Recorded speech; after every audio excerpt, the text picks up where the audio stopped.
Hey, come see us on tour. We'll be in Duluth, Georgia, Jacksonville, Florida, Los Angeles, Tempe, Arizona, and Burbank, California. Go to jimmydore.com for a link for those tickets. So I don't know if you're familiar with this podcast. That's our podcast. Yeah. So it's called Two Nice Jewish Boys.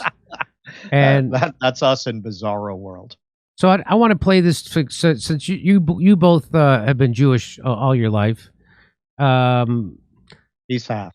And I just wanted to play this for you. And I'm kind of shocked at this and shocked that this is how people in Israel think, because the Jews here I know don't think like this. But here we are. What we're doing in Gaza. Because in Gaza, maybe there's mass destruction, but there's not massive death. Or deportation. Yeah, there's no deportation because they're all dead. No, anyway, not at all. here we go. Anyway, so, when you sit on your high horse. No, the people who are sitting on their high horse are the police trampling Hasidic Jews in Israel. That's right. Weird. That's weird.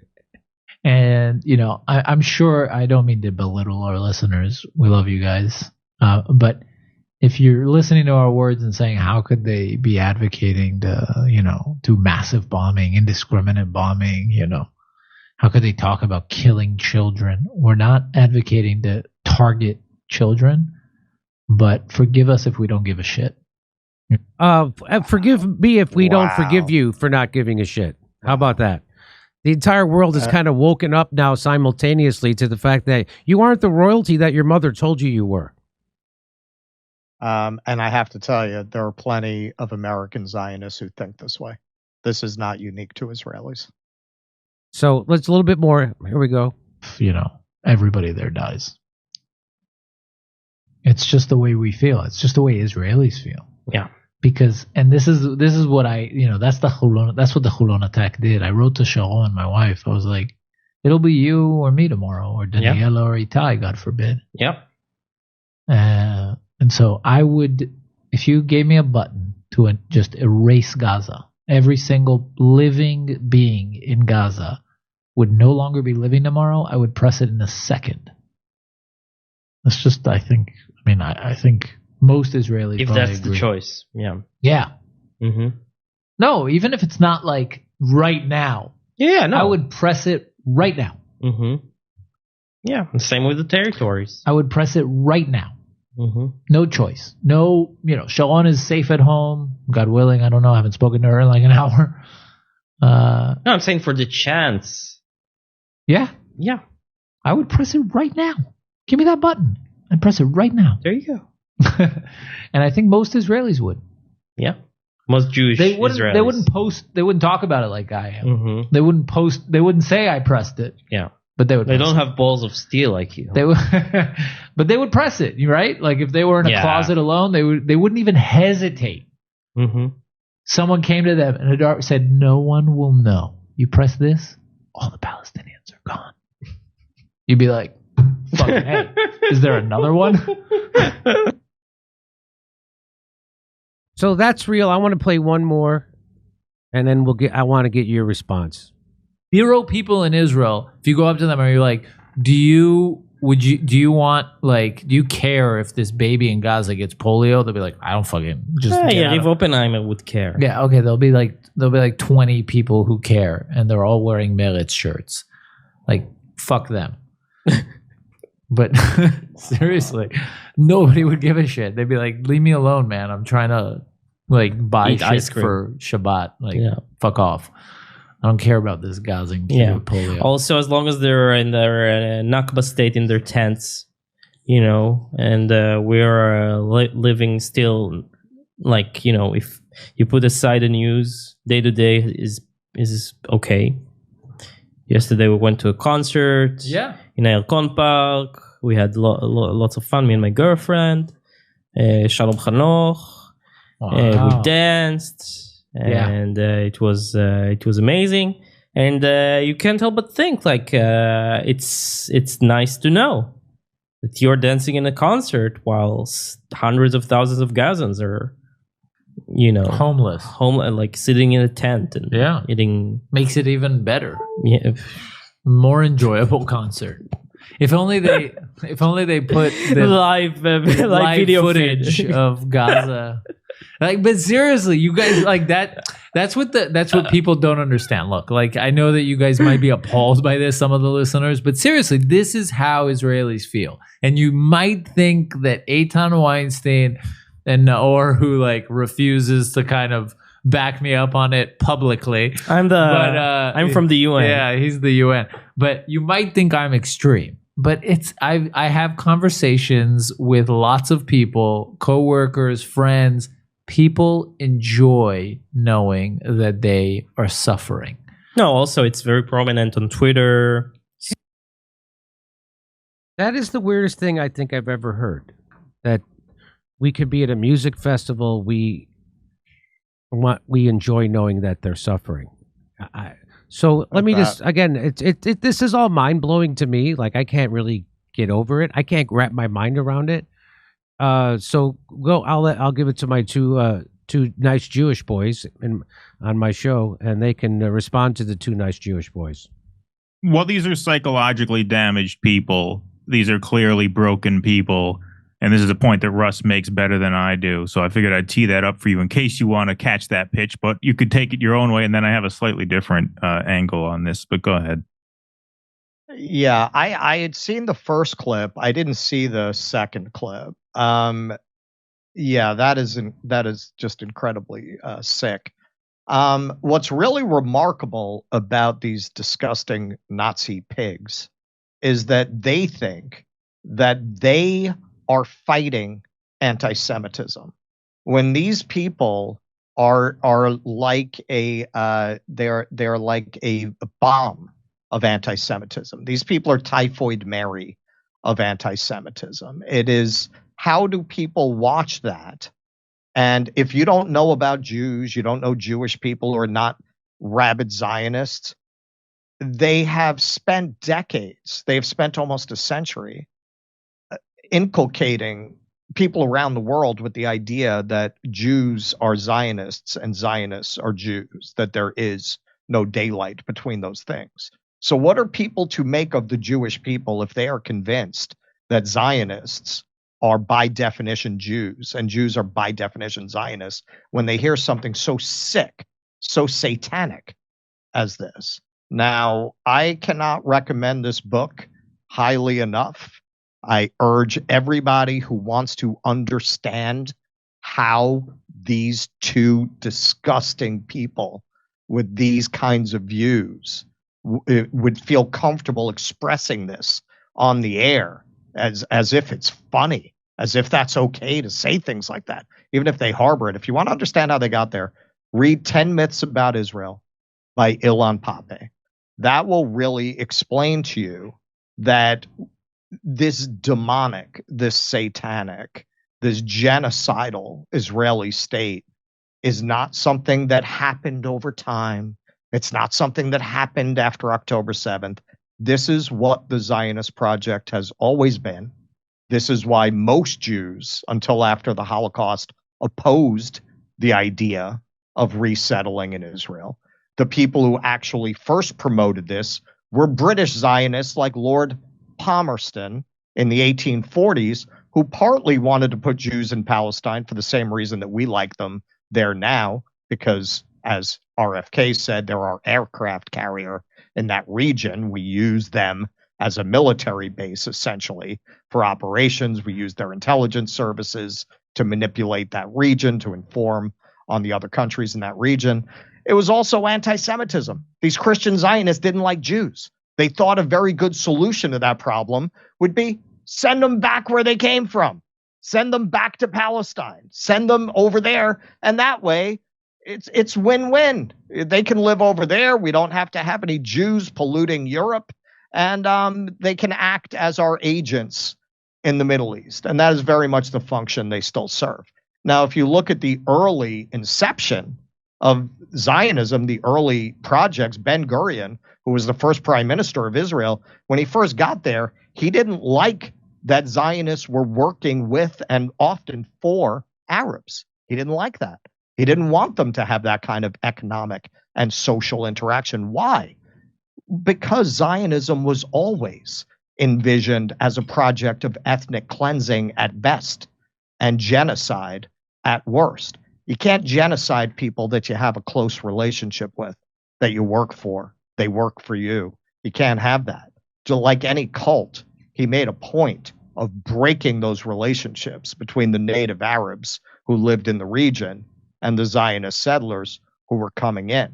Every opportunity they've ever had, from the 1967 war to the 1973 war to the Oslo so-called peace process, every opportunity they've had to create a pretext to kill more Palestinians and steal more of their land, they've taken that opportunity while crying victim. So when you look at these two, they have been convinced, brainwashed, and indoctrinated that these Palestinians are Nazis, that they're the Nazis, that they're the Nazis who did these things to their ancestors, that they have unreasoning hatred of Jews, that the Jews, every Zionist you talk to thinks that Israel has constantly tried to make peace with them and offer them reasonable settlements, and they've only been repaid with violence. It's a complete distortion of history, but that is what they believe.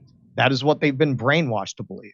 So where they're coming from is they have been convinced that they're surrounded by Nazis who won't take any peace offer that is given. So, well, what else do you do? Well, you have to kill them all.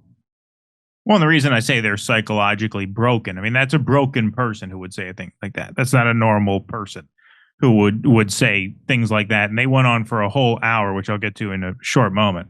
But they have projected onto the Palestinian people the evil that was perpetrated against their ancestors.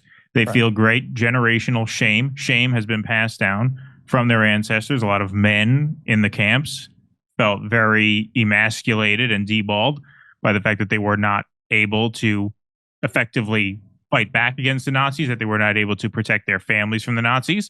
And the way they feel strong now is to take that anger and that rage and that sense of failure out on a population that cannot defend itself. And that's what I mean. Like that is just a person with something broken inside that would say a thing like that. Now, the point I have to make here, this episode here, this whole podcast, the Two Nice Jewish Boys podcast, I'm a little bit conflicted as to how to approach this, because if there's two things in this world I can't stand, it's Israel and censorship. I hate both of those things with a passion.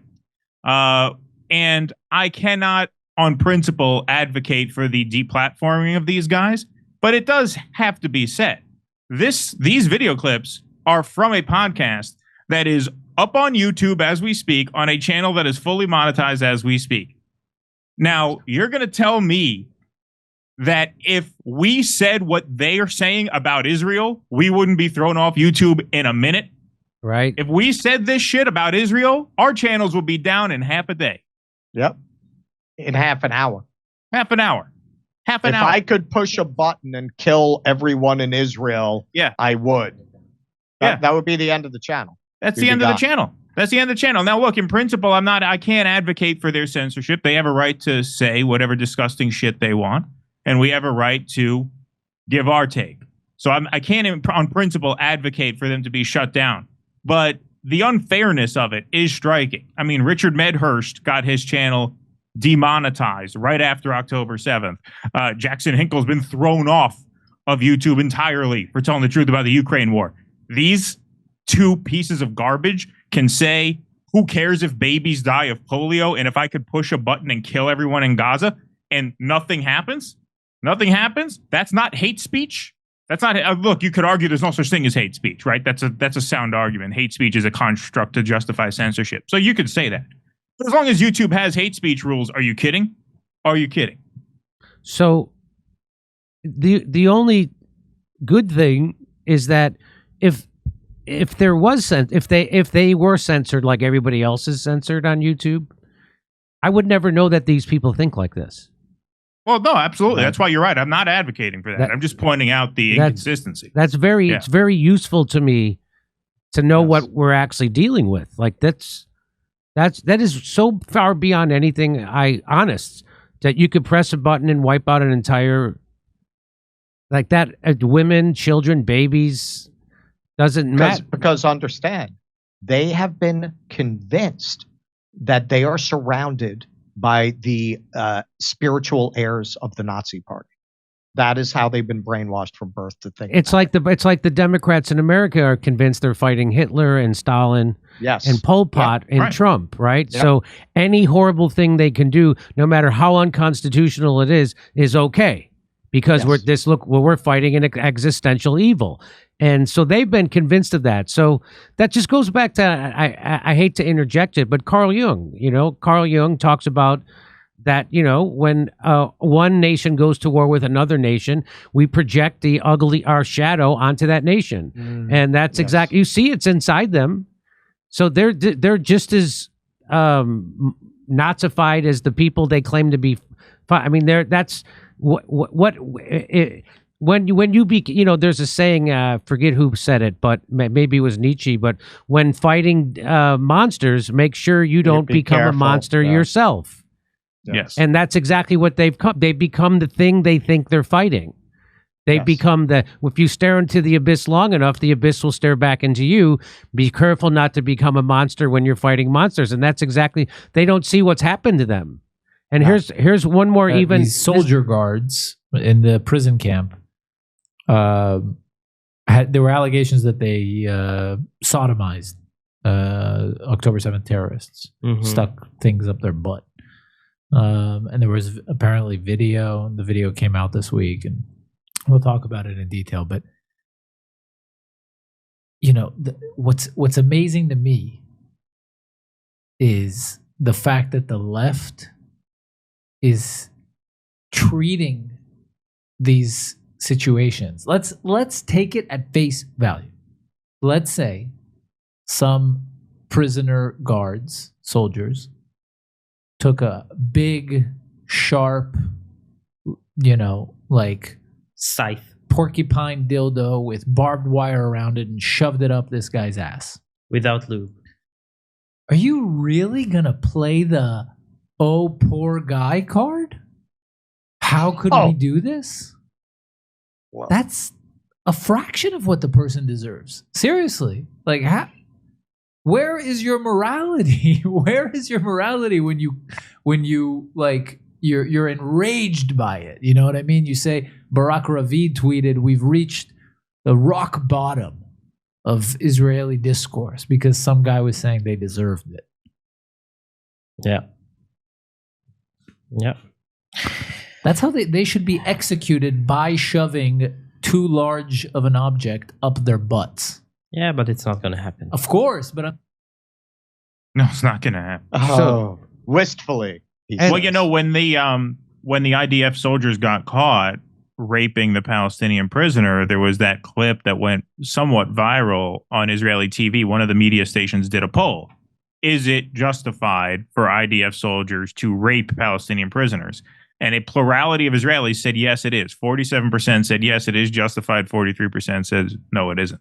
So actually, the most important takeaway from what these guys are saying is the true fact of what they're saying, which is that most Israelis don't disagree with them. They say over and over again throughout this podcast, hey, I don't care if a baby dies of polio, and neither do most people in Israel. I don't care if they have an object shoved up their ass, neither do most people in Israel. That's true. That's true. These guys are actually not the exception in Israel. They are the rule. They are the norm. And that's why, Jimmy, what you said, I agree with 100%. If they were censored, we wouldn't know this kind of sentiment exists in such widespread fashion, and we couldn't give our take on it. We couldn't talk back against it. So don't get me wrong. I do not advocate for them to be censored. I believe very strongly, what's the old adage? The solution to bad speech is more speech. Right. So, yes. And so I think that's true here. And again, I have to. This came up when George Bush was torturing people in the war on terror, which again, we're the terrorists. The reason why you don't torture someone is not because that person isn't a bad person, but because you're not supposed to be a torturer. Right. That's the hope. Right. You're supposed to think if you go down to that level, now there's no difference. And the reason why you don't torture isn't because of that person, but because you respect yourself, and you respect a certain code of behavior. And if someone so now you're saying someone else can make me become the most ugliest, disgusting, immoral thing in the world because they're bad. That's not how it's supposed to work. Anyway, anything else you'd like to add to this? Yeah, what I would love to add to that is the other part of not torturing people is what a healthy society does is they don't choose to inflict pain for pain's sake. In other words, the point of attacking someone who means you harm is to defend yourself from harm. You're not supposed to get off on causing another person excruciating pain. Right. But this is why I say these people are broken people. These are fucked up people. They're not normal people. They feel that a great pain was inflicted upon them going back generations, and so they get off on inflicting pain on others. And they're such fucking cowards that they have chosen to push around a population that cannot fight back because the world will not allow them to. The world will not allow them to. You can get in a lot of trouble for saying things 1% as vile as that. If you say it in defense of the Palestinian resistance, you can't even touch that with a 10-foot pole on these big tech platforms. They'll throw your ass off. These fucking assholes can go up here and straight up advocate for torture and genocide and killing babies with polio, and apparently nothing happens. Well, remember, they have been brainwashed into believing that their enemy tortures, that their enemy, no matter what, is completely implacable. So what else do you do with an enemy like that? What passes for liberal in Israel is the idea that it's not the fault of the Palestinians, it's the fault of their leadership. So basically, if a bunch of Chinese came and took Queens and people in Manhattan and the Bronx started fighting back, by this logic, they're barbarians. They're wrong. They're savages to want to fight back and take their land. And that is how the Israelis see it. They are savages. They've taken almost 90% of the land that originally belonged to the Palestinians. And when they send a firecracker over the fence, they're barbarians. They're savages. They can't be reasoned with. Hey, come see us on tour. We'll be in Duluth, Georgia, Jacksonville, Florida, Los Angeles, Tempe, Arizona, and Burbank, California. Go to jimmydore.com for a link for those tickets.